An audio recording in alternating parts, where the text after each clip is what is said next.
Hello, everybody. Welcome to the Tim Gaither Podcast, Wrestling Wednesday. My guest today is J.D. Bergman. J.D. Bergman is a two-time All-American from Ohio State University. He's a two-time World Team member. I think he was a two-time All-American. He might have been three, but total stud. Can't wait to talk to him. Good friend of mine. Really smart dude, and let's bring him in. What's going on, buddy? Man, a lot's going on. The crazy world we live in right now. No kidding. How's that baby? She is really cute. Yeah. Very, very cute. Yeah, well, she's got good-looking parents, so she's gonna be just fine. Yeah, she's got a good chance. Yeah, cool, man. You got big Thanksgiving plans? We're headed up to my parents tomorrow, and my siblings will be there. So my wife's twin sister's coming with us. It'll be good. Cool. Do you have to check in with the governor? We're not going to do that. I think that it's possible we'll have more than 10 people there. Yeah. I'm not. Unfortunately, because of different reasons, it's just going to be our immediate family instead of like the 40-some that is typical. Yeah. Yeah. I'm wondering how, my in-laws talk to the cops all the time around here. And, we've got all these crazy rules in California. And every cop they talk to is like, yeah, we're not enforcing any of that. We're not going to, we're not going to go around harassing people. Yeah. Well, I mean, in the First Amendment, I think it is. I mean, you're allowed to peaceable assembly or whatever. So I don't think they can enforce it. Yeah. Yeah, I think a lot of people are forgetting about the Constitution. And most never learned it. Yeah, that's a good point too. It's up to leaders like you and I to hopefully share some truth and love and ask questions and help people think and hopefully find some better content. We'll get to some of the things that we think are kind of crazy about what's happening, but I wanted to talk to you first about your wrestling career. How old were you when you started wrestling, JD? I'm not 100% positive. I've always said 10, right around 10, because, but I mean, the first year I put shoes on and went to some open, like bitty wrestling practices, maybe competed in a tournament, or maybe that was my second year, maybe competed, but even within the first year or two of my wrestling, I only competed in 2 or 3 tournaments. So it's not like my dad was really smart. My dad won the state title in 1972 for Cardinal Stritch, which had a good program.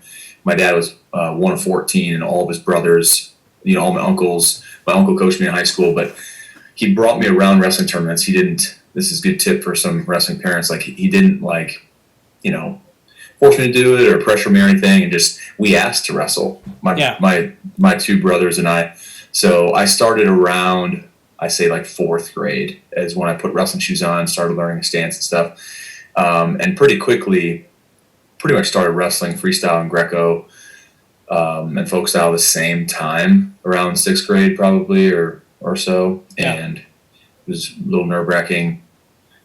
Lost a lot, but won more, and then just kept going. Yeah. It made you nervous right from the start? Well, I mean, wrestling Greco-Roman upper body and trying to learn the rules before going to the tournament. But our mindset was, I had a good coach. I had a really good coach. We called him Coach E, or Mr. E. He was my social studies teacher. Mike Eschrick. He was one of the best youth coaches in Ohio. And I think it was him and then my uncles and my dad. I don't know who exactly told me, but it was basically a wrestling match is a wrestling match, gives you experience. So you compound that over years. I had so much more experience. And you can see that when I got to the Olympic level, like I'm very comfortable upper body really with about anybody in the world. And just like I just started wrestling all 3, and some guys were, I think, whether they were focused on baseball or scared to do that, I just got to a point where I was wrestling way more matches in the summer, spring and summer, than I was during the middle school years and stuff. Yeah, you were great at upper body.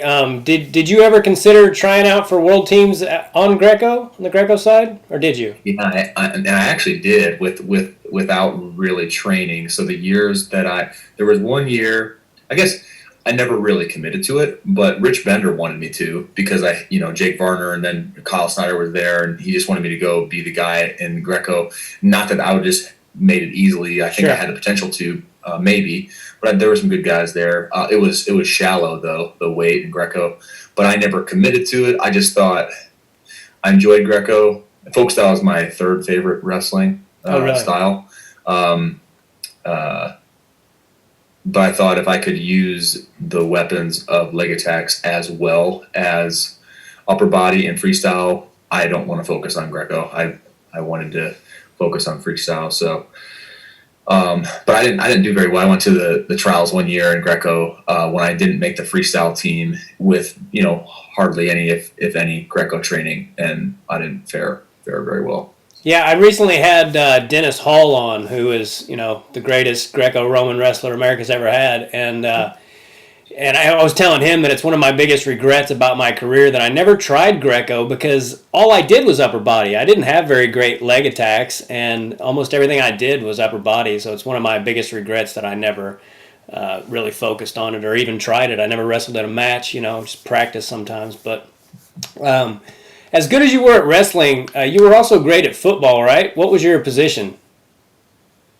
Yeah, football, people are surprised to hear this, but was by far my favorite sport from an enjoyability, if that's a word. It was just so fun. I love football. I was a running back and linebacker. I was also our punter, and there's a funny story that I didn't really have the perspective, just like any 19-year-old doesn't. So I wanted to get on Ohio State's football team as soon as possible, but I had a broken hand from the U.S. Open, and I also had torn cartilage in my ribs still from the NCAA tournament. I was, after I had a good freshman year, I jumped right into the team because Coach Tressel said he'd like me to be a walk-on, and I already had the scholarship in wrestling. Russ Hellickson was a 3-sport athlete at Wisconsin. Football, baseball, and wrestling at one time. So he understood that, and that's what made me sign at Ohio State, because I actually thought I would end up playing football and never wrestling again, give my scholarship back, and take a scholarship in football. I do think that could have happened in different, but I had 4 knee surgeries and stuff. So, but I got my punt blocked in front of 60 or 70,000 people in the spring game because I was trying to make the team as a punter, which. Because I couldn't do contact, I had my hand and my cartilage, my ribs hurt. So I had a decent leg, and I was good enough in practice to get a shot, and it was a really bad snap, and not to make an excuse, but yeah. Well, it's funny that story reminded me of, it wasn't in front of 60,000 people. When I was a kid, I played soccer, and they wanted me to be goalie. So I practiced all week, I watched that movie Victory, and I got to where I could dive to the side and catch the ball, and they put me in the game, and they scored. We were winning 2-0, and they put me in, and within 15 minutes we were losing 4-2. So anyway, it wasn't 60,000 people, but I haven't thought about that in a long time. It made me think of that. It was funny. I bet you were a heck of a load to bring down when you were playing running back. I would hate to see you running towards me with the ball. Yeah, I was 205 at my senior year, and did well. I was first team All-State running back, and in Ohio, that's a big deal. Well, what I found out years later, I didn't know this, I don't keep track, but my uncle told me that the guy that was second team behind me in the same division was Antonio Pittman, who played for Ohio State. He was their starting running back a year or two later, and then he went to play in the NFL for a little bit. So, man, I really wish I could have played in some way, but obviously God chose, or God helped me in a lot of capacities, and wrestling opened a lot of doors and offered a lot of experiences. So, and obviously wrestling is super enjoyable too. Just in comparison, playing football and then training for wrestling, for me, it wasn't even close. But that's going back almost 20 years now. Yeah, well, it's got to be more fun than wrestling, because I loved wrestling and I was pretty good at it, but it's hard, man. Did you ever consider going anywhere else besides Ohio State? Yeah, I looked at Penn State and was talking to Iowa, went up to Minnesota, but no, ultimately because Russ Helks, and he knew how much I enjoyed football, and he had got me a meeting with Coach Tressel prior to me signing. They were giving me an opportunity to play football, and I had the wrestling scholarship as well. There was nowhere else I was considering, because I really wanted to play football in college. Yeah. And you were a 2-time high school state champ, is that right? Yeah, my last 2 years. Okay. How'd you do your freshman, sophomore year? Freshman year, I went to state, and I did not know what really being in cardiovascular shape was. After my freshman year, I was winning both my matches at the state tournament and lost. And I was 0-2. And I think ability-wise, I definitely probably could have been a state placer. Didn't know what real cardio was. That summer, I think I went to Olympic Training Center, and I talked to some coaches out there, and I learned more about conditioning and putting in the extra time. And we also, thankfully, at the same time, had a guy named Ferg Miller, who is Ian Miller's dad. Okay. He started running what we call FERDs. They're just called Extra Workout Now or something. But my uncle George is a phenomenal high school wrestling coach, one of the best in Ohio. And then there was optional FERDs workouts after at 7:30 at night. And if you want to be good, you just went to those. So it was basically an hour of extra drilling and extra conditioning, like sprints. It sucked. So some days there would be, you'd get up at 5 or whatever, you'd lift from 6 to 7 a.m., which that's always been a sore spot for me is the real early mornings. Mm-hmm. But so you'd lift at 6 a.m., wrestle after school for 2 hours with 2 miles worth of sprint laps. Wow. And some rope climbs before wrestling practice starts. And then you go home, eat, maybe watch a show or something, and then go right back to the school, 7:30 to 8:30. Go home and obviously try to do some homework before you fall asleep. Yeah. And so some days were that was 3 days a week, and then every day there was 2 days. Okay. So that's become normal at our school, and I'm glad it did, because that just puts you, way ahead. Yeah. So your sophomore year, how did that go? Sophomore year, I broke my back, my first major injury. I fractured a disc in my back, and I wrestled 189 when I weighed 185, and I probably would have been 171 if I wouldn't have gotten injured, I think. Yeah. Worked out because my cousin wrestled that weight, and that year I think Jared Villers won the tournament 171. That's who I beat in the semifinals the next year, and it's funny, Jared ended up beating me in college. So we kind of went back and forth. Talented wrestler and good friend. Yeah. I don't see him very often, but so yeah, there's always those, like, man, I could have been a 3-timer or something maybe, but Yeah. But yeah, now I was undefeated my last 2 years. Okay, cool. When you got to Ohio State, were you competitive right away, or did you take some beatings? Was there a learning curve? Anton Talamantes graduated, and they wanted me to fill the role at 197 as a true freshman. Okay. So relative to the freaks like Kyle Dake and Stieber and those guys, I wasn't on that level of I just didn't know that I could do that, and I wouldn't put myself on that level. But because I lost, 14 matches my freshman year, and finally figured, and I wasn't getting, I did get majored twice, which is embarrassing. But one of those guys that majored me, I beat at the NCAA tournament that year. I ended up getting third, and I lost first round. It was crazy how that all came together. But so the next year I was ranked second behind John Trenge of Lehigh, and we wrestled in an all-star. Wait, no. I lost him at the Midlands tournament. I wrestled an all-star match and beat Scott Barker from Oregon. Okay. This is a long time ago now, but I didn't place that year, my sophomore year. Okay. I just messed up. I lost first round every year at NCAA's until my senior year. Wow. So your freshman year, you got third. Is that what you said? Yeah. Okay. So even though you had 14 losses, you ended up winning. You ended up getting third at NCAA's. Yeah, I was 7-1 at NCAA's. I lost first round, 1-7. Wow. So was there a point in your career in your that year where you turned a corner from going? Do you remember one specific moment where you went from being a great high school wrestler to a great college wrestler, Um, or was it just gradual? well, I think that I mean, losing 14 matches doesn't correlate usually with getting third, but it makes sense in my perspective. If you're a true freshman, taking the beatings, kind of like learning. I mean, I could be more talented than somebody, but if you're wrestling Division 1 and you're Yeah. strong, and it's not like in my that's why I didn't like folk style that much overall, not just for Ohio State, but I didn't like folk style as much because you can't really beat somebody that bad. I don't think. I mean, some guys have, don't get me wrong. Sure. If you're very very skilled on top and stuff, and I wasn't like a takedown machine.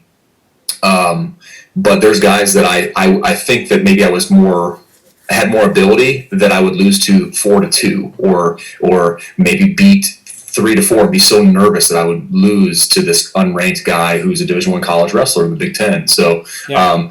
but I think I expected to win, and the confidence or putting things together didn't really even happen until the NCAA tournament, really. Okay. So. Well, getting third as a true freshman is a huge. I mean, that's awesome, dude. Have you ever thought about how great that is? It was really cool because that we had a really rough year. We had 5 hammers and we had 5 guys that you just couldn't count on. And usually we won 5 matches, lost 5 matches, and we lost to I think 7 or 8 top 10 or 15 teams by one match in a duel. And but we got I think 8th. I think we got 8th at the Big Ten tournament and 3rd in the country as a team. Oh wow! Which shows how hard the Big Ten tournament is. But we brought 5 guys to the NCAA tournament, and all 5 All-American. That was the most All-Americans Ohio State had ever had at that time, and that was the highest place we ever had. It was the best team in Ohio State history. It was 4 seniors and me: Johnny Clark, Tommy Rollins, Blake Kaplan, Jeff Ratliff. Okay.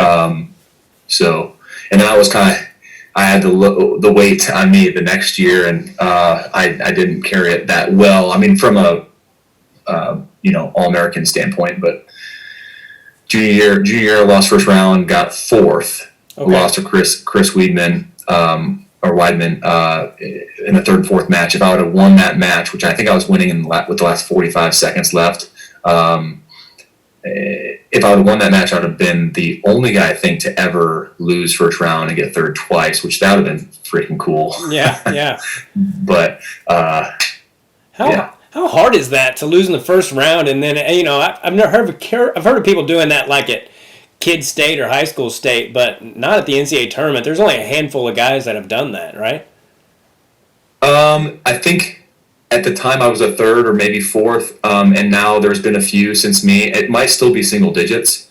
If it's probably around 10 or under 10. Okay. But it's hard. You got to have your stuff together, and the I don't know why that was. I think for me the mental side of wrestling was the hardest part, and then just trying to stay healthy. But once the pressure, for some reason, was off. Now I already lost. Now it's just like fight, and I got nothing to lose. I can't win the tournament, and I think I was able to wrestle a little bit more to my ability.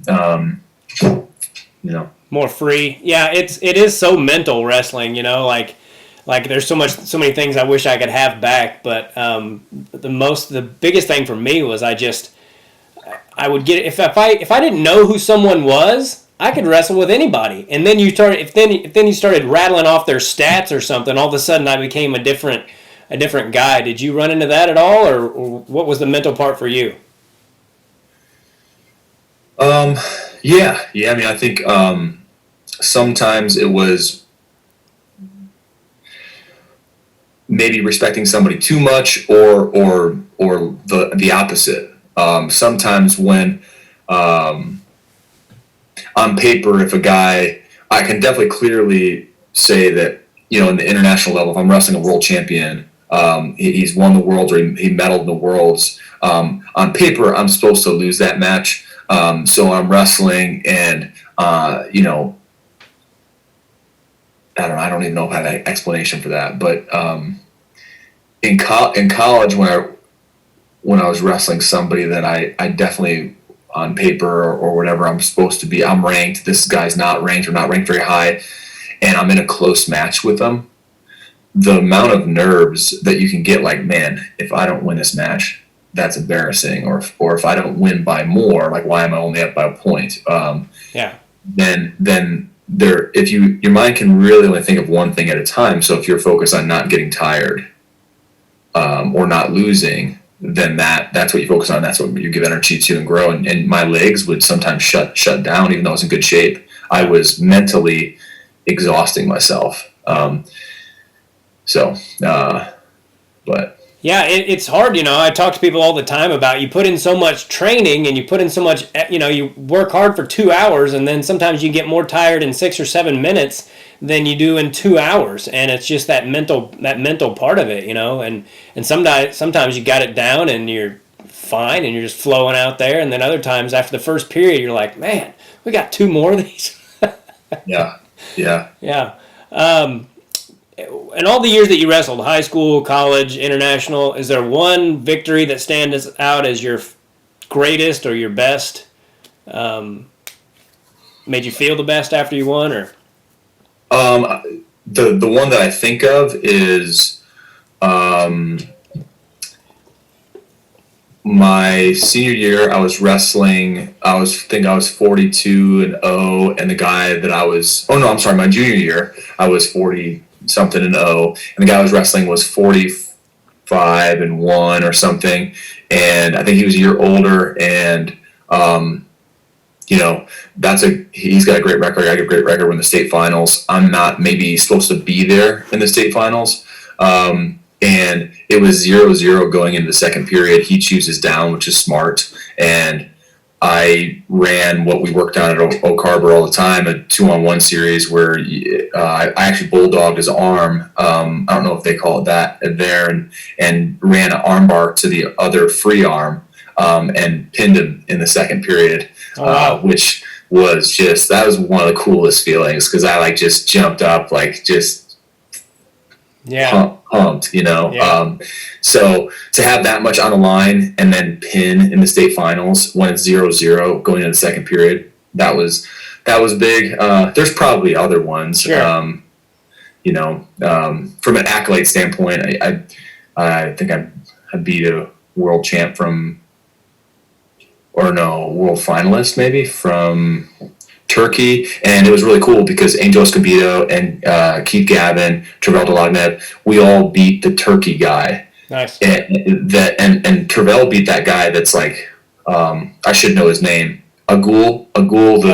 Taha Agul. Yeah. Yeah. It's the first time they wrestled. I think it's the first time they wrestled. Tervel beat him. I beat their world finalist. It was all at one small tournament in Poland, and so that was cool. But I think my story, when I write a book someday, is way more the near misses, the losses, the seconds and the thirds. That is, and I don't want to belittle my career or anything. Sure. But how thin a thread there is in any Olympic sport, for sure, but learning the mental game, the character development, the overcoming, basically persevering, like a lot of losses and a lot of persevering, a lot of learning from losses, and the heartbreak from training. I mean, I trained 22 years and didn't get the result that I was going for. Now, I didn't start out even thinking of that result, but still, I mean, having that very reasonably within reach and not even making an Olympic team, was difficult, but I mean, it was a training ground for being able to be a leader now Sure. in 2020, be a leader in this world where people really don't know how to be, a lot of people don't know how to better themselves and be a great husband, a great dad. Not really learning that stuff. And that's more important. And I've got a chance to meet just really extraordinary people that are successful in every aspect of life. And I think that's probably one of the biggest things wrestling prepared me for and gave me an extra level of confidence in that. And everything that happens in our lives, they all lead us to where we're at right now. So it's hard to lament too much on things that you can't control, especially in the past, or to, I try to look at them now as that had to have happened for me to be where I'm at. God doesn't make mistakes, so everything that happens is for a reason. And I wanted to ask you about your matches with Varner. Was he dirty? It's funny. I don't know if he'll see this or somebody in the wrestling community. I'm just an honest dude. I respect Jake. Sure. I like him relatively. I mean, we're both retired. Yeah. To answer your question, since I'm an honest guy, for sure. Yeah. Yeah. Not as much to me. I think he would have if he could have. But I definitely saw him do some dirty things to Kilgore at the trials. I mean, but there's a scale there. I don't want to call out anybody else, but just because you asked, I think there's an element of that. I mean, he's just a tough sure. guy, Yeah, I remember. Sorry, go ahead. I'm so much more like a people person, sanguine, outgoing guy, and he's more quiet and always, game face and stuff. And but I mean, I've heard he's just a phenomenal guy, coach, and family man. So yeah. Well, I remember you saying something. I saw you at, I don't remember where it was, the U.S. Open or at World Team Trials or something, and you saying something about him jamming his thumb in your neck, and I've seen him fish hook the heck out of people. Just like, all right. Oh yeah, you know what? I forgot that. One year, it must have been one U.S. Open. He bruised my Adam's apple. Okay. He was squeezing my Adam's apple underneath in our tie up. Because it hurt to swallow for a few days afterwards. Yeah, but. God, I imagine a guy that strong squeezing on your Adam's apple. Yeah, no matter how strong you are, your Adam's apple is only so freaking, Who did you beat to make your world teams? You made 2, right? Yeah, the first time was Varner in 2010. You beat him to make a world team? Yeah. Okay. Yeah. For the wrestling nerds out there, it's a pretty crazy run from 2008 to 2016. Those 8 years, when doctors told me to start retiring in 2008, and I've been able to forego a 5th knee surgery, 2 shoulder surgeries, and a back surgery that the doctor said I needed, and the health journey I went on, and then not retiring and continue to train for that much longer. In a perfect world, I would have loved to be on all those teams. And I think, healthy and focused JD, I think could have been. But 2010 and 2013. Okay. I beat Pendleton in 2013. Yeah, I remember you have to beat him twice, right? So you pinned him in the second one, right? Yeah. Yeah. I guess that was a pretty good feeling. I forgot about that one, but it's like a 18-second pin or something. Yeah, you were fired up after that. I remember that. I was really focused. I had gotten in. That was probably the healthiest I ever was. I was completely fat burning. It was, keto-esque diet before keto was cool. And I literally felt like I could remove someone's head off their body if I would never do that. But sure. That's how I felt. I felt like it was unfair.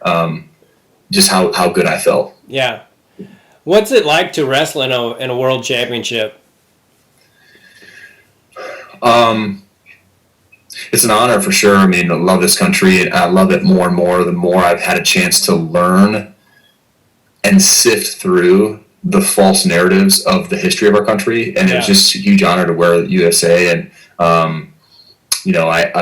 I have this flag behind us, and it's actually from the same era that Francis Scott Key wrote the national anthem. It's an authentic flag. I don't know what year that was, but it's got 15 stripes and 15 stars. A police officer friend of mine who happens to be black gave me this flag. He got it from a special forces guy. Okay.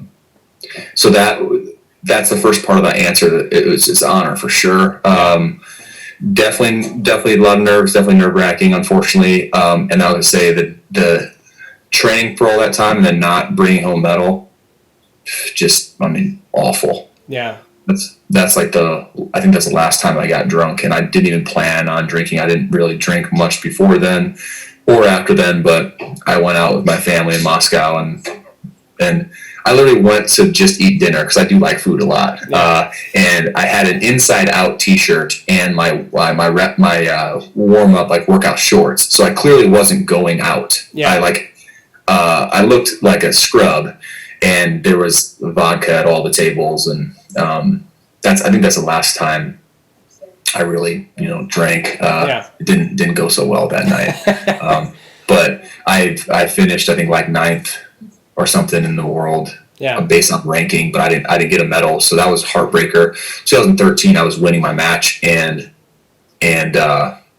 got thrown and pinned. And if I would have just scouted that guy more, he did the same thing, I think, to Daniel Cormier and some other guys, and that's about, I think that's his best move. I was winning the match 2-0 or something.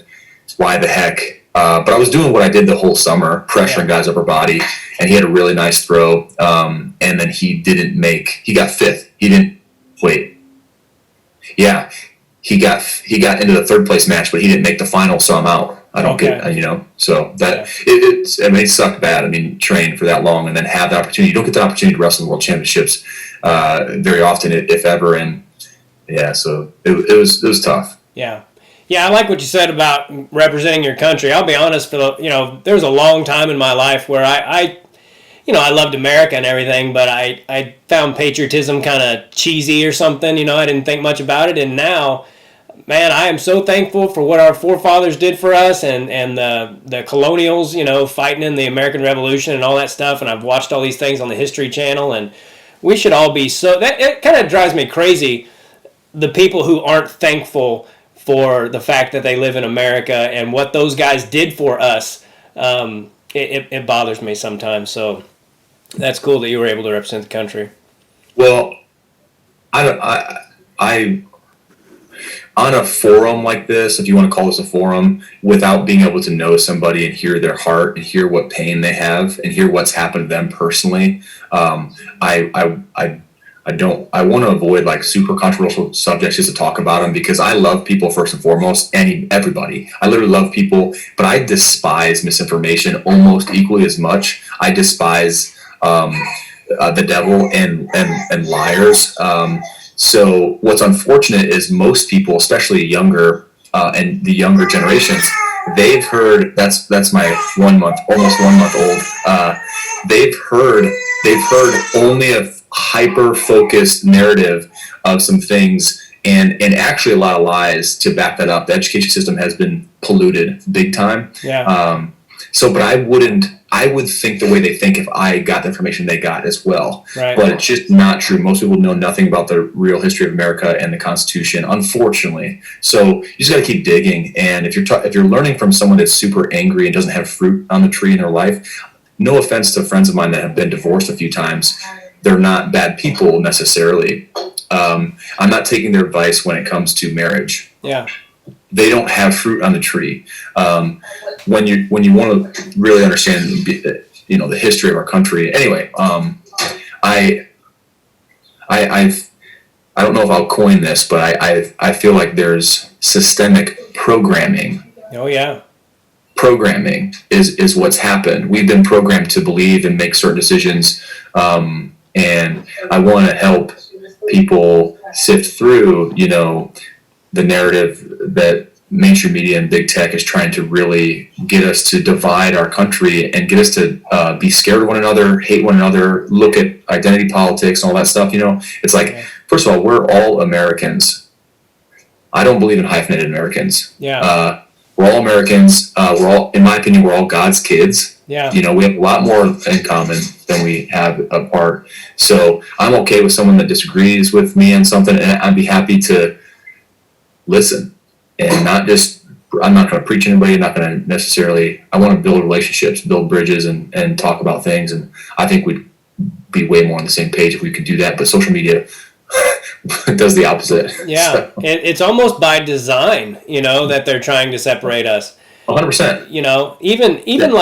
Even like the laugh emoji. I made a joke about this not too long ago, but I said the laugh emoji, when used on something not meant to be funny, is a thinly veiled "fu." Like if you put something up that you mean that means something to you, and somebody laughs at it, it's so condescending. It drives me crazy. I'm like, you shouldn't be able to use the laugh emoji on, but it's almost designed to make people argue with each other, and I don't like that part of it at all. I've been trying to stay off it lately because it just wears on me. I can't stand when someone doesn't see my point of view, when they, not that they have to agree with me, but when they twist what I'm trying to say into something else. That's probably my biggest pet peeve about social media. Right. Well, it's hard. It's hard when you've had years and for some decades of programming of certain content, certain information. Not that it's all bad. You don't have to throw the baby out with the bathwater. But it's hard for people to comprehend. There's 50 to 100 years in some of these elitist plans, and and I'm sure some people would immediately, they start, oh, this guy is a conspiracy theorist. Well, the term conspiracy theorists and stuff like that, that's been pushed out by the CIA in the 50s, but people don't know that. Yeah. To shut your brain off.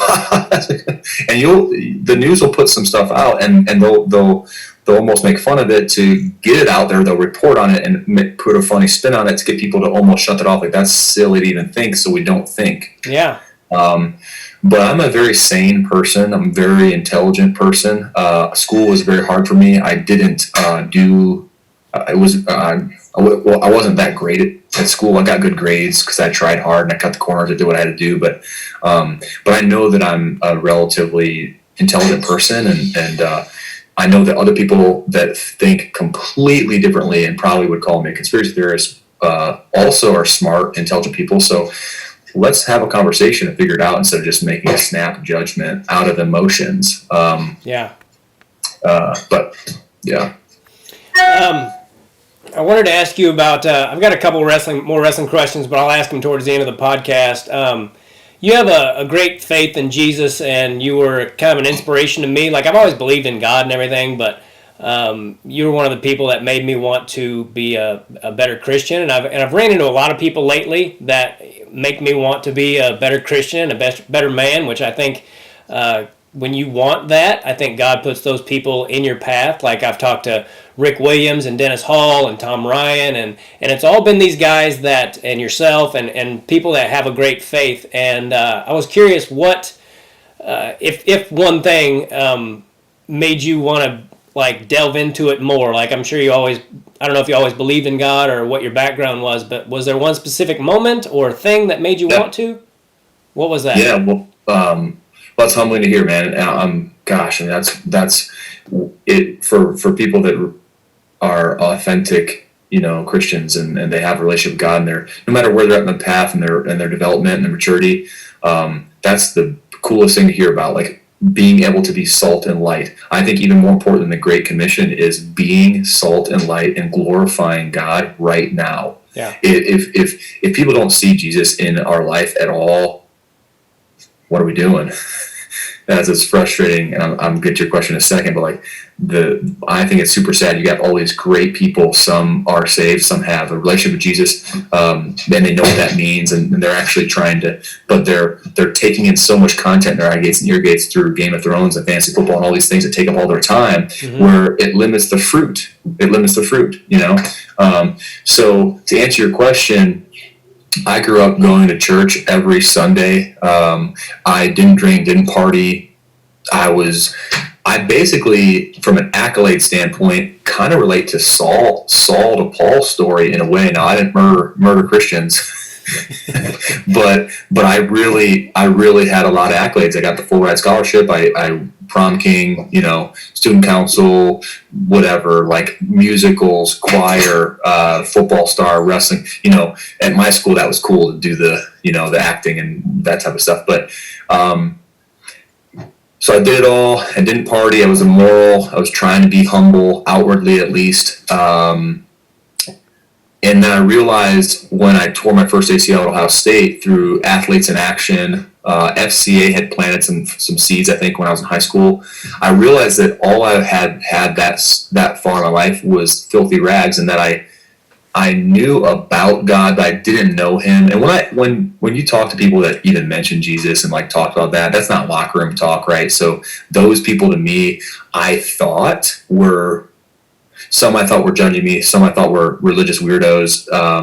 And I was like, what do you mean you have a personal relationship with Jesus? Like, the guy died 2,000 years ago. I know the Bible stories and that type of thing. But I didn't know that you could have actually, I know you, Tim, we're friends. I know what it's like. We had dinner at, out in LA, Roscoe. Roscoe's Chicken Waffles. Yeah. I know what you and Casey's like. I haven't met your little cute boy yet, but we'll have to do a play date or something one of these times. But I didn't know that you could know Jesus like that, and you can learn His character from the Bible. And I would diagnose learning disability, so I wasn't going to read that fat Bible. Like, you don't know what it's saying half the time, But at 4:30 in the morning, after praying with 2 Ohio State football players and an Ohio State swimmer at a Athletes in Action retreat in Xenia, Ohio, it was a winter retreat. I had heard stuff that weekend that I'd heard my whole life growing up, but it was like I heard it in Russian my whole life. And everything was clicking, and I realized, man, I knew these guys. They knew something I didn't know, and they had something I didn't have, and they had peace of where they were going if they died tomorrow or whatever. And they asked me, "How sure are you if you died?" I'm like 95%. I thought that was a good answer. And now I know like 100%. Sorry, these awesome ladies are changing diapers behind my professional setup here on my couch. 4:30 in the morning. What's that? You said 4:30 in the morning. 4:30 in the morning, and I realized, what am I doing? Not opening up the Bible, because that's God's character in words. That's literally, the Word became flesh. So the word, like the Word of God was already there before Jesus became Jesus. And the Bible is the same. The Bible and Jesus is the same. The Bible is the only, sounds crazy to people if you don't understand what I'm talking about, but it's actually it's a book that's alive. If you don't have humility and the Holy Spirit to help you interpret it, if you're an atheist and you have kind of an animosity towards God and you read it, you may not get anything out of it. Yeah. But I started reading. I opened it up at 4:30 in the morning. My Heavenly Father helped me read it. Like that's the first miracle in my life, actually. Okay. Probably that I can remember, because I used to fall asleep when I read. It took me 45 minutes to read one page one time. Now, I think I was also really tired, so my eyelids were I was just doing this for 45 minutes. Yeah. But I read that for a half an hour at 4:30 in the morning, after dodgeball, after all this playing cards, praying for a couple hours. I gave my life to Christ, and I read that Bible from 4:30 to 5 in the morning. I was 21 in 2006. Okay. When I come back to Ohio State, nothing makes sense. I hadn't gone to church on my own as a college kid for 2.5 years. It makes zero sense besides Jesus Christ changed my life. Yeah. And I just gave him the wheel. I'm like, well, I'm doing a really good job. I'm already an All-American. I'm already doing all this stuff great by the world standards, but I realized it was filthy rags. I'm like, you're telling me I can give my life over to God, and he can live through me, and I can have more peace, I can have a better life, I can have more joy, more happiness, and he can do more with my life than I can. The King of the Universe, why wouldn't I give over my life to the King of the Universe? He gave me my life anyways. Yeah. So I relinquished that, and I started going to Bible studies. But dude, this is hilarious. Like, it literally, I was already good enough. You would not find me in a Bible study before this time. But I went to Bible study on Mondays. I went to Athletes in Action meeting on Wednesdays. And I went to Real Life Campus Crusade for Christ meetings on Thursdays. 3 nights a week, a busy Division I college kid who already thought he was good enough before this instance started going to seek after God 3 nights a week. That's called being hungry. And I changed. I became like a Jesus freak for a second because I didn't have people skills. And I'm talking a lot right now, but when I meet somebody, whether it's a homeless person or whether it's a billionaire, I'm comfortable with anybody in between. I genuinely love people, and I flipped my Jeep driving to Cleveland to speak at St. Ed's. I was driving 80 and a 70. Since flipping my Jeep, I know for a fact why I'm breathing. I want to help as many people as possible figure that out. I know for me, it's to help people become healthier spiritually, mentally, physically, and financially. We just get dealt the wrong information so that we booby trap ourselves and we numb ourselves. And there is a programming and a numbing of the culture so we comply. And I want to help people find that peace and joy and more fulfillment in life. That's my biggest thing. So that was way more than you asked for. But 2006, when I was 21, I have not put the Bible down.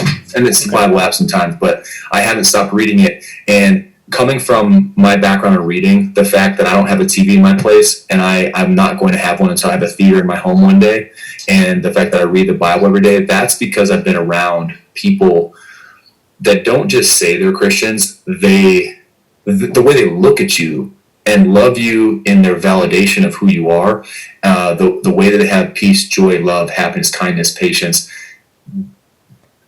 That's what I want to encourage. Anybody out there who's been hurt by the church, man, if you have been hurt by people that don't have those things, take it with a grain of salt. No one's perfect. Yeah.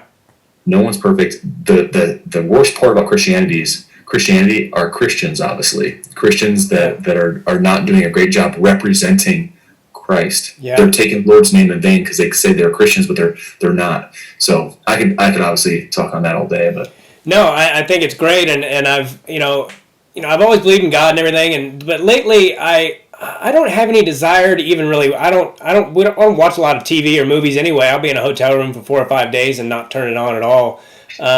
It just doesn't do anything for me anymore, and I don't want any of it getting into my head. Like I don't get on Instagram anymore because all you see are half-naked girls, and I'm married, and I have no, it sounds weird or square to people or whatever, but I have no desire to look at them or unfairly judge my wife or any of that crap anymore, that I used to do.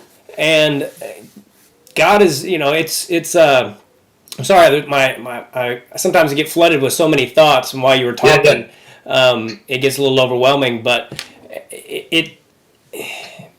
it's great when you find somebody that really understands it. Like you were saying a minute ago about Christians, I've said it several times that I think it's a shame that religion is so often what turns people away from God. yeah.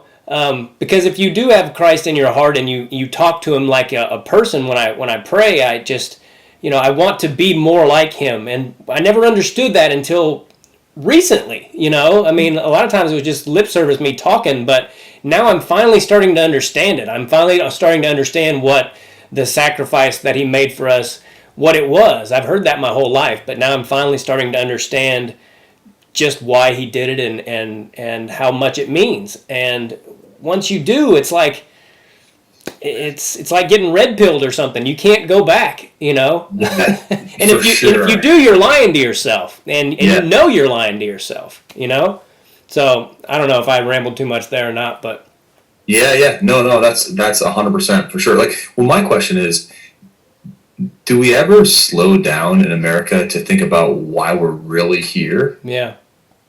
I mean, from macro evolution being taught in schools, which will never be proven. It's never been proven. It's an absolute lie. Micro evolution happens with environment and stuff, but macro evolution, change of species, has never been proven and never will be, because we were created.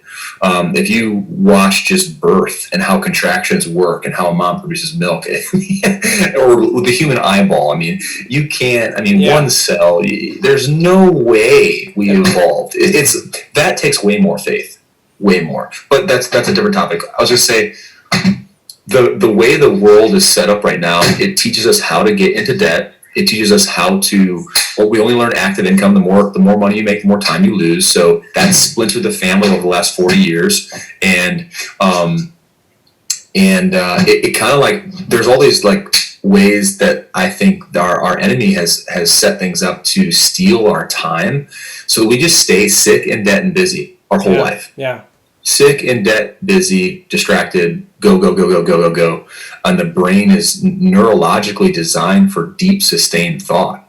And I call social media, and I've fallen prey to this for sure. I call it, getting thumb workouts on your self-image erosion tools. Basically, is what Instagram is. It's like, because I have a real big heart for mental health and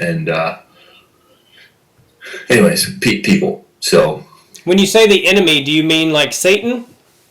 Yeah. I mean, I have to really red pill some people right here. But like, yeah, you have Satan, and beneath him you have all the fallen angels. Beneath him you have the Bilderberg Group and the deep state and New World Order peeps and this reset and all this stuff that's happening. Beneath them you have monkeys like celebrities and the Bill Gates and people think Bill Gates is a Christian philanthropist. That's hilarious. Right. That is hilarious. He said in a talk that he wants to lower the world's population by 15%. Yeah. I've never been in a fight before, and I would love to knock that guy's chiclets out. I'm in the health and wellness field. I love my friends that are doctors, nurses, physical therapists. I got medical treatment in over 20 countries. That traveled with Team USA. Keeping my body together, I thank the medical field so much. But there is a paradigm there that it's business first, and a lot of decisions being made, including this year with all the mandates and everything. A lot of it was the opposite of what should have been mandated, and it's unfortunate that the vaccination stuff and all the pills and big pharma, and there's just so much corruptness, and it's sad. It's super sad. Yeah. Because the way the body is designed, the brain sends growth factors, and the nervous system runs the entire body, and you can become healthy, but they're trying to feed us food that makes us sick, give us pills that keep us sick, and force us to use insurance and healthcare system that is a sick care or death care system, not a healthcare system. Right. We're the sickest westernized country in the world, and I'm sure I'm preaching to the choir here. But you have to, praise God, we have it if you get shot or you have an emergency. Sure. But to live healthy long term, we've got to make different decisions. We got to have a healthier lifestyle. So, yeah. Is she asleep? Yeah. These guys just my wife and her twin sister. You should get them on a talk sometime. Yeah. They didn't wrestle well. But well, and you're doing stem cell therapy now, right? That's what your business is, kind of? How do you... Yeah, well, I'm just really honored to work with an elite medical team that does stem cell therapy at the highest level. There's different types. I think they say 97% of the country doesn't know about stem cell therapy. They know about stem cell research, but stem cell therapy can be done with adipose or fat tissue, bone marrow, and then mesenchymal stem cells from the Wharton's jelly of the umbilical cord, which has the ability to actually regrow tissue, and it's unbelievable. It's where medicine's going, and I'm really fortunate to work with an elite medical team. And my dad, for example, he had bone on bone on one of his knees. He's in no pain now. One of the doctors, the reason why this medical team brought me on, one of the doctor's life was completely changed. He was 48 years old and told by one of the top orthopedic surgeons in Columbus that he needed knee replacement at 48. He got stem cell therapy instead, because he really didn't want to go under the knife and do a knee replacement. He's 52 and does full go sprints with no pain. Wow. Yeah. That's awesome. So yeah, it's pretty awesome. So I get to help. We help a lot of Ohio State athletes, Columbus police officers, firefighters, and regular people from like teenagers all the way to 90-some-year-old patients. Yeah. Does that have anything to do with like we pay every month for this his cord blood? I couldn't even explain it intelligently, but do you know what I'm talking about with the cord blood? Yeah, so that's a little different. Okay. Where we get the best, very similar. That would still be regenerative medicine. Cord blood would be used if you needed to treat something intravenously, or like Ohio State sends some of their leukemia patients to Puerto Rico, and they need to do tissue matching and stuff. With what we do with orthopedics, And where we get the stem cells from the umbilical cord, called the Wharton's jelly, they're undifferentiated and immunoprivileged. Therefore, they haven't been programmed to become anybody yet, so they can literally help you regrow your tissue and heal like you did when you were little. Okay. So, how old's your boy? He's 2, just turned 2.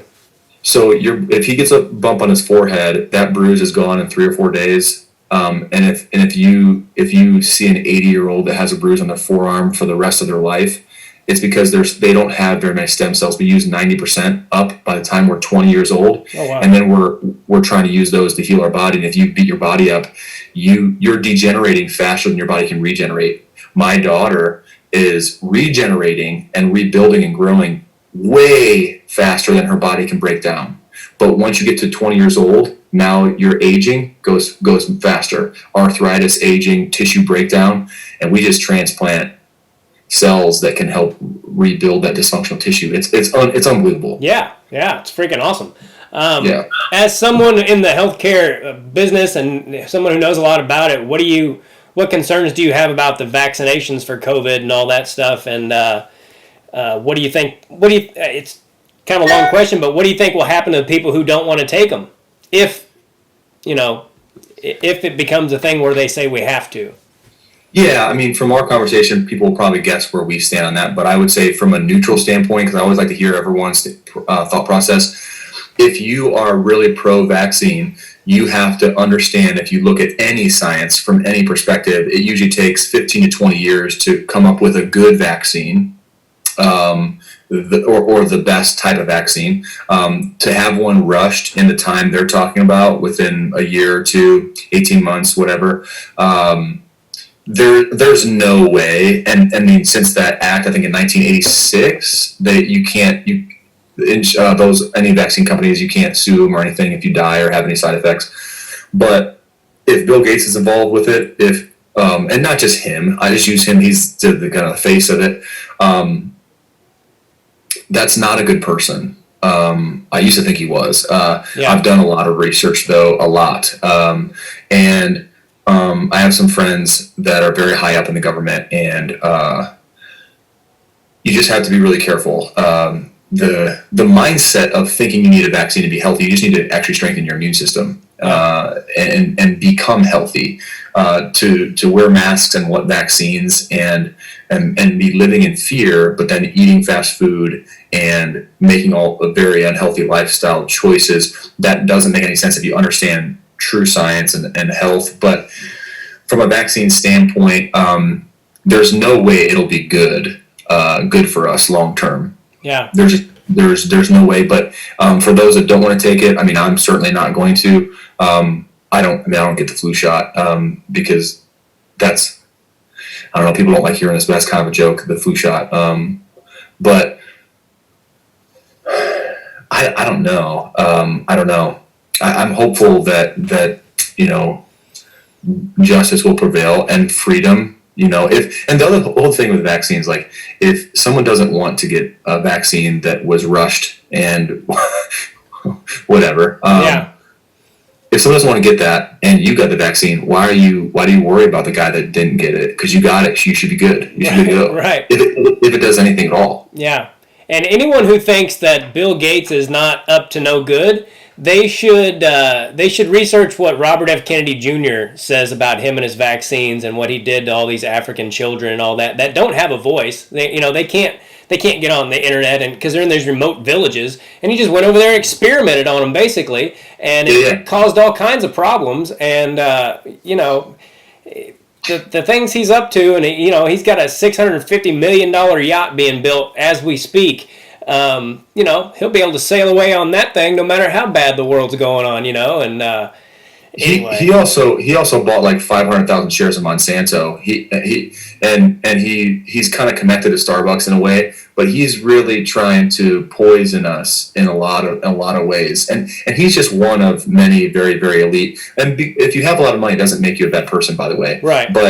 But he is a very bad person. I literally don't say that. I don't like talking about other people. That's just a very obvious thing. If you don't give Robert Kennedy a second. He might sound crazy, but actually listen, hear him out.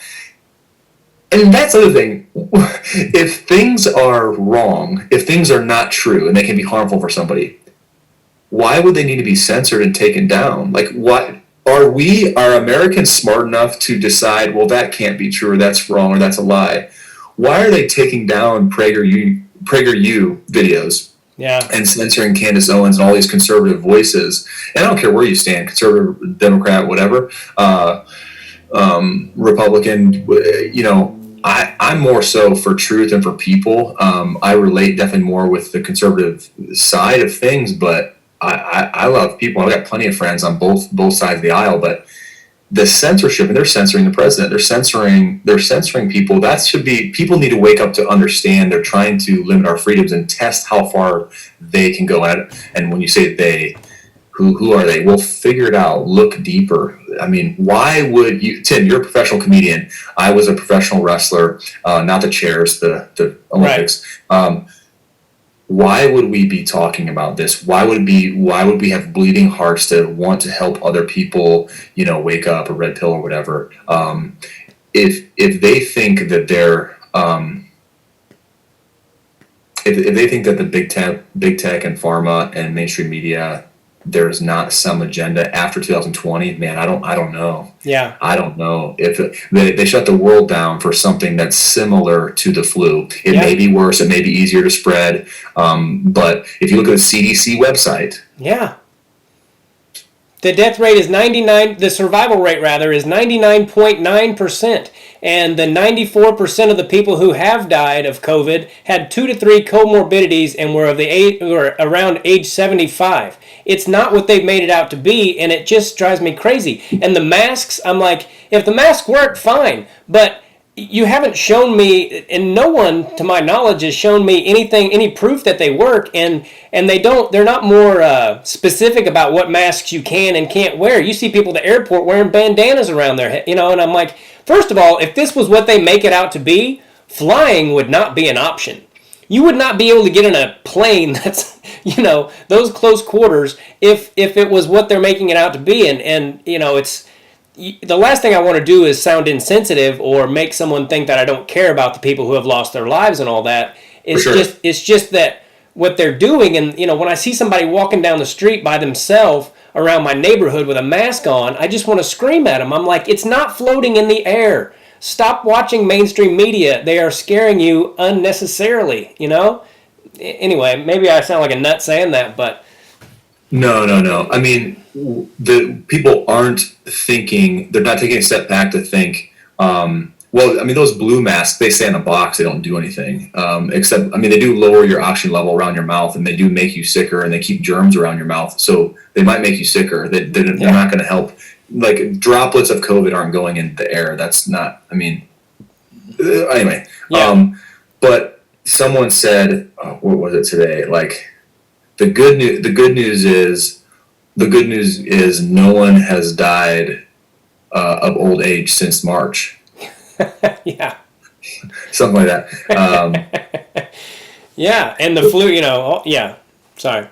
No, I mean, but it's super sad. But But people don't understand, because why? How could anybody? And my heart goes out to them. How could anybody understand that there are certain individuals or businesses that actually want to weaken the American individual and the American small businesses, so that we need a handout from Big Brother, the government, and they want to destroy the economy. Now, if you look at the numbers of suicide and the rate of the things because of COVID, what has happened, the people that have died because of trying to lock down and all this depression and really psychological warfare. Oh yeah. I mean, the amount of voter fraud. I mean, again, it's straight up. I tell the truth. If someone wants to give me proof and prove me wrong, they can probably find some bad science to back it up, actually, because science doesn't know what a guy and a girl is. Yeah. It's tough. I mean, you got literally trillion dollar industries and entities that people don't even know the names of some of these companies that are behind certain things to dumb things down and kind of get people to be corralled into certain thought processes and divide us. We're not the problem. Even if someone doesn't agree with us and calls us a conspiracy theorist or whatever, guess what? We're still Americans. We're still brothers and sisters. We should still talk. And the mask and not being able to see people smile. I mean, that's human connection. It's huge. Yeah, you need. I mean, if I don't, people won't see this before Thanksgiving, but I hope people get together with family and just try to be positive, focus on some positive things, and it's gonna,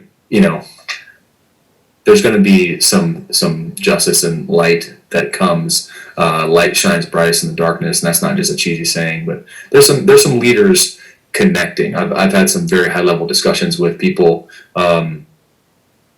different backgrounds, different thought processes, different skin colors. That there's some leaders getting connected, so. Lately I've I have been better about.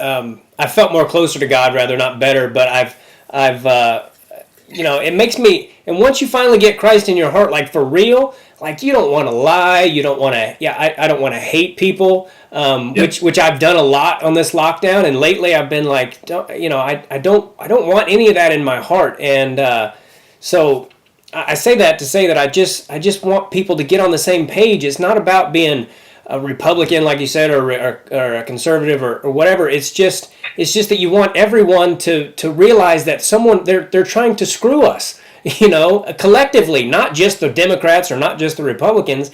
They want all Americans to be to count on them, to bankrupt the economy and all that stuff. And it sounds nuts to some people, but then you look into it, and then the alternative is what sounds nuts. You're like, no, man, Yeah. Yeah, well, that's the thing. If everyone's so busy, if everyone's so sick and dead and busy and go all the time, and I got to get my Netflix in, I got to get my sports in. I like sports. Sure. I don't watch them really for the most part anymore, but if you really think about it, if you're always people will prioritize hunting and I'm picking on the guys here.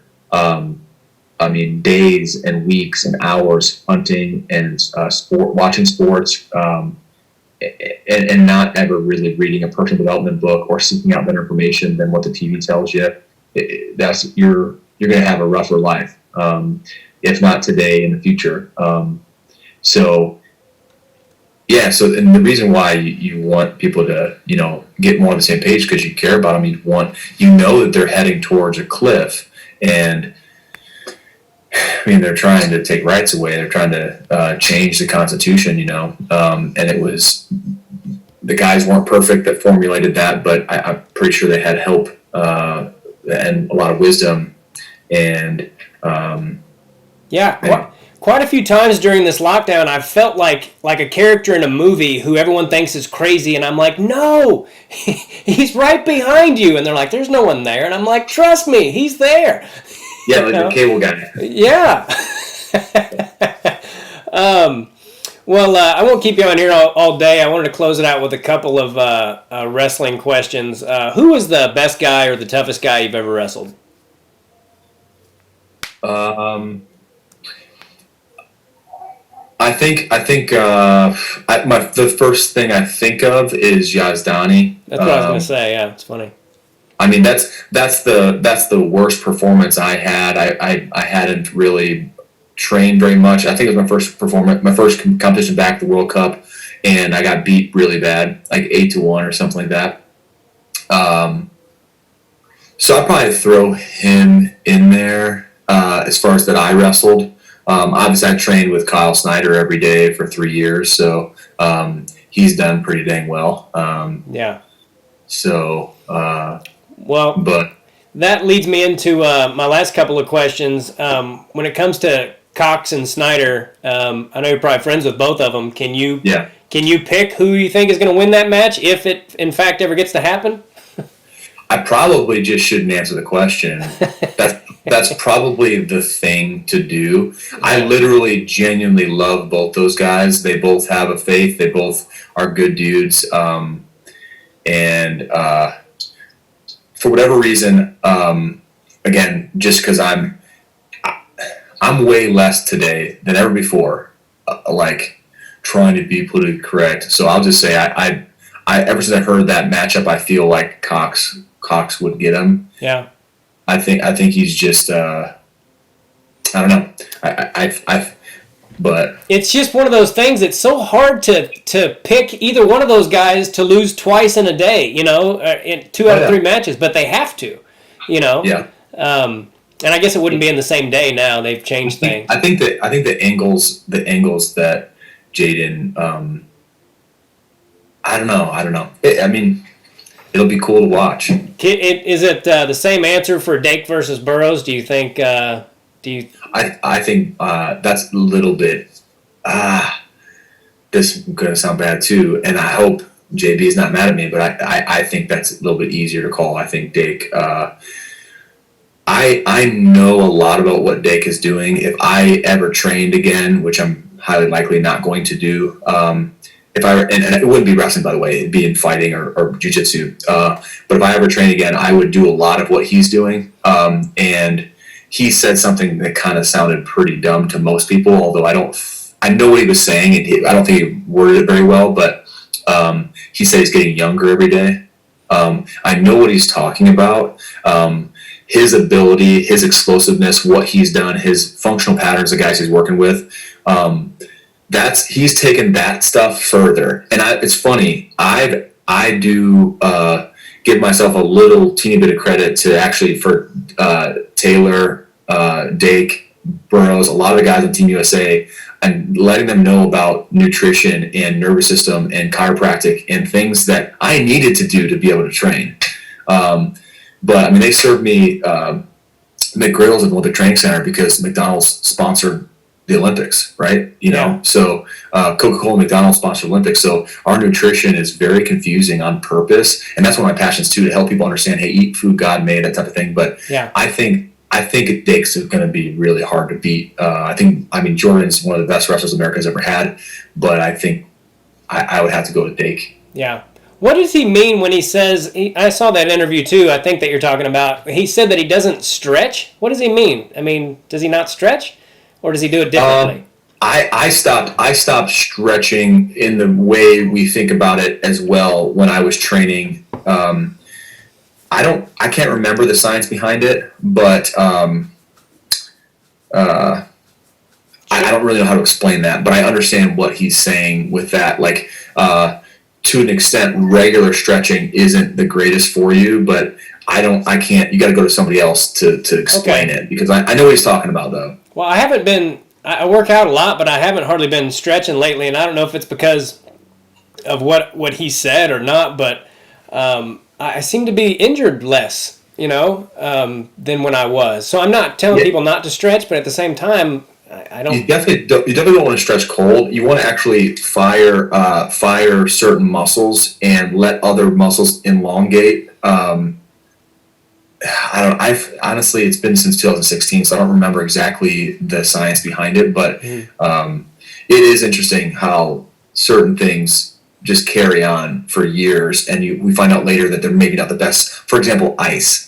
Ice stops the healing process. It's good for acute injury, but ice stops the healing process. I'm not saying like hot and cold tub isn't beneficial per situation, but icing continuously is just numbing the pain and stopping the good cells from doing what they're doing to heal.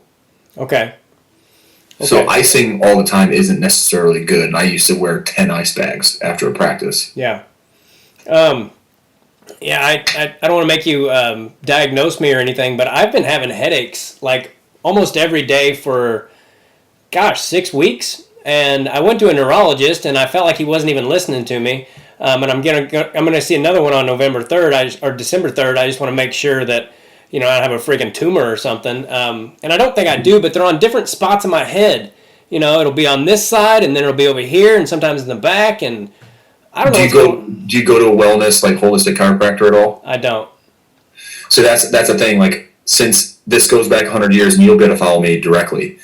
In the early 1900s, the banks and the lawyers and so I think it was the Vanderbilt, no, the Carnegie, no. The Rockefellers? No. Rockefellers. I think it was the Rockefeller family. They basically funded the American Medical Association and Big Pharma. They were getting paid on both sides. They started calling doctors that were healing people quacks and taking their licenses away.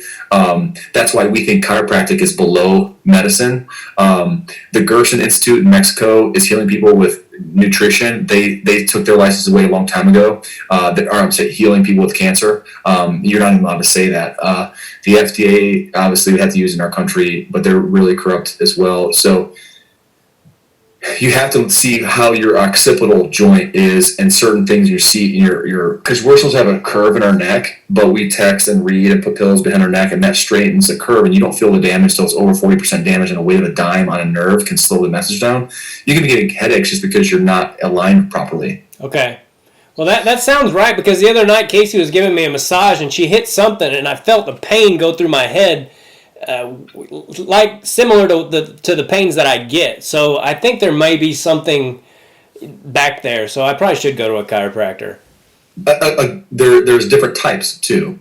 Same thing, So shoot me a text or something. You may want to look. I don't trust every single person in this group, but that's a great group called Max Living.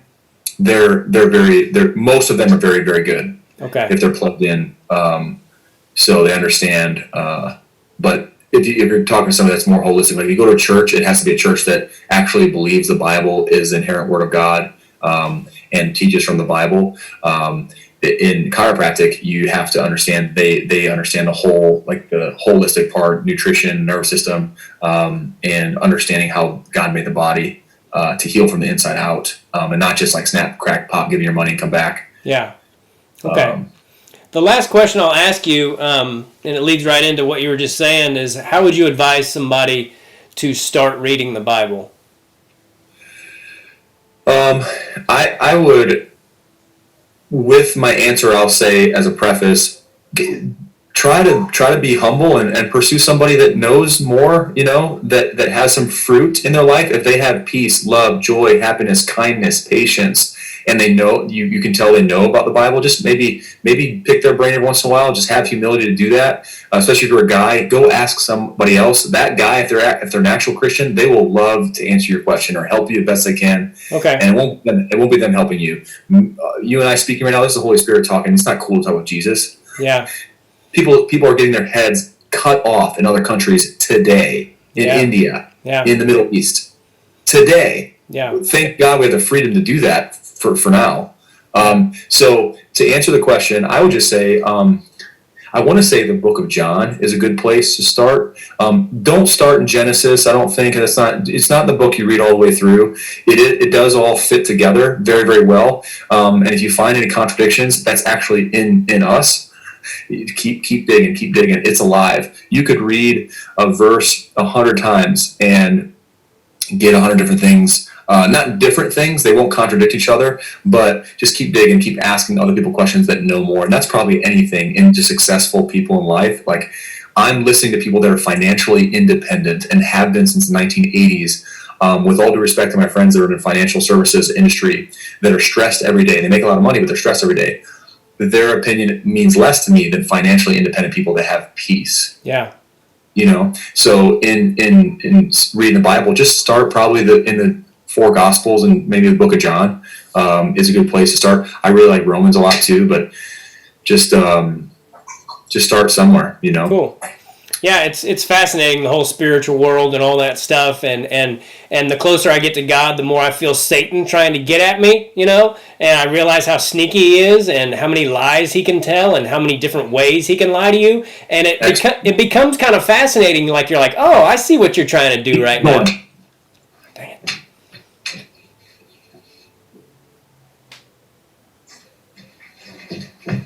No, I mean, we can't like end without seeing this. Oh, I'd love to. I mean, people have waited all this time, listened to us blabber.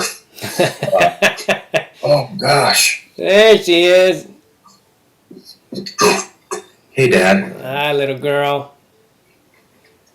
Okay. Oh, so beautiful. we got a country and little ones to fight for, because when she gets older, I mean, who knows where the censorship might be? So yeah, I know. That's what wears on me, and that's why I'm trying to just give it to God and do the best I can with what I control. But the rest of it, I'm trying to give to Him, because My baby was that age yesterday, and I already see him growing up, and I just want to be the best I can be for him. And she's a very lucky baby to have you guys for parents, and I'll let you go, but I really appreciate you doing this, dude. I've enjoyed talking to you, and this was a great podcast. Yeah, man, I appreciate what you're doing. And last thing, I think for anybody out there that has different opinions, and even like I think I have a friend that works in this. He's one of the best teachers I think that I've ever met. He said that when you post things, people that already agree with you are gonna agree with you, or people that don't are gonna be triggered. So it's always good to ask it more question format if you can. And I know for you and I, like I'm like, man, I feel like I need to share. I need to share because people are literally going towards a cliff. But try to make it in like a private messaging. Try to build the relationship and build the bridges and build a relationship so that you can then transfer information more one-on-one. The mass approach, that just brings on the trolls and the haters and I don't know. Yeah, and it puts me in a headspace that I don't want to be in. Yeah. So, that's great advice. And last thing on that, like with headspace, the enemy can only really get you, for the most part, through your eye gates and your ear gates. So cap negative, flood positive, and speak life with your words. Try to do the best you can at that. And in a few weeks, few months, you'll start feeling way better. Way better. Yeah. Cap what goes in. This world will try to program you negative. I mean, in your eye gates, what you're watching, what you're listening to, and who you're associating with. I say cap negative, flood positive, and speak life with your words. Man, you'll eventually become unstoppable. Yeah. Well, cool, brother. It was great advice, and I really appreciate you doing this. And I'll let you know when it's up. We might even try to put it up tonight. I don't know. Cool, brother. Well, God bless you, JD. Thank you so much for doing this, buddy. Yeah, keep fighting good fight, brother. I will. You too, man. All right. Talk to you later. Bye-bye. All right, everybody. JD Bergman, what a great person. Words of wisdom from my buddy JD. I really enjoyed talking to him. Hope you guys got something out of that and enjoyed it. And a phenomenal wrestler, phenomenal person. And make sure you go to makingithappen.com, MACANithappen.com. Help out little Bo Macon and his family. I hope you guys all have a great Thanksgiving. And God bless all of you for listening. Take care. Bye. Do us both a favor and click on that subscribe button.